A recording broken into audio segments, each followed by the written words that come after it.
আপোনালোকে জানি অত্যন্ত আনন্দিত হ'ব যে এই সমগ্ৰ ভৱনটোত আমি কেইবাটাও পৰিকল্পনা কৰিছোঁ।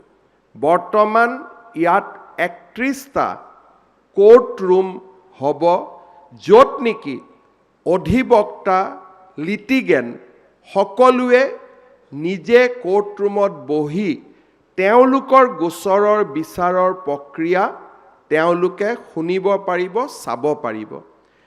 31খন কোৰ্টৰ লগতে গুৱাহাটী উচ্চ ন্যায়ালয়ৰ অধিবক্তাসকলৰ বাবে 300 চেম্বাৰৰ লগতে আমি 2000 উকিলে বাৰ লাইব্ৰেৰীত বা বাৰত বহি তেওঁলোকে যাতে উচ্চ ন্যায়ালয়ৰ কাম কাজত যোগদান কৰিব পাৰে তাৰ বাবে আমি ব্যৱস্থা কৰিছোঁ।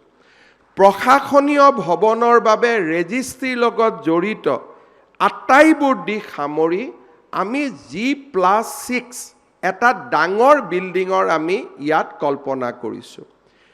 ভৱিষ্যতে গুৱাহাটী উচ্চ ন্যায়ালয়ত যদি কোৰ্টৰ সংখ্যা বাঢ়ে, আজি যেনেকৈ সন্মানীয় ন্যায়াধীশ ভূঞা ডাঙৰীয়াই কৈছে যে জাজ আৰু বাঢ়িব লাগে, ভৱিষ্যতৰ কাৰণে আৰু 15টা কোৰ্ট ইয়াত সন্নিৱিষ্ট কৰা হৈছে। কামৰূপ মহানগৰ আৰু কামৰূপ জিলাৰ 2খন চিভিল বা জিলা যিটো ন্যায়াধীশ ব্যৱস্থা তাক সন্নিৱিষ্ট কৰি ইয়াত 65খন জিলা কোৰ্টৰ ব্যৱস্থা কৰা হৈছে। অৰ্থাৎ ডিষ্ট্ৰিক্ট চিভিল কোৰ্টৰ পৰা ছেছন জাজৰ পৰা MSCT ট্ৰিব্যুনেলৰ পৰা আমাৰ ইণ্ডাষ্ট্ৰিয়েল ট্ৰিব্যুনেললৈকে 65খন ইয়াত আমাৰ কোৰ্ট সন্নিৱিষ্ট কৰা হৈছে। আৰু ডিষ্ট্ৰিক্ট জুডিচিয়াৰীৰ কাৰণে ছেপাৰেটলি 2000 উকিল বহিব পৰা ইয়াত ব্যৱস্থা কৰা হৈছে। ইয়াত 1000 লোকে বহিব পৰা অডিটৰিয়ামৰ ব্যৱস্থা কৰা হৈছে। হাইকোৰ্টৰ পৰীক্ষা নিৰীক্ষা যাতে ইয়াতে কৰিব পাৰি, ইয়াত এক্সামিনেশ্যন হলৰ ব্যৱস্থা কৰা হৈছে। এখন সুসজ্জিত চিকিৎসালয়ৰ ব্যৱস্থা কৰা হৈছে।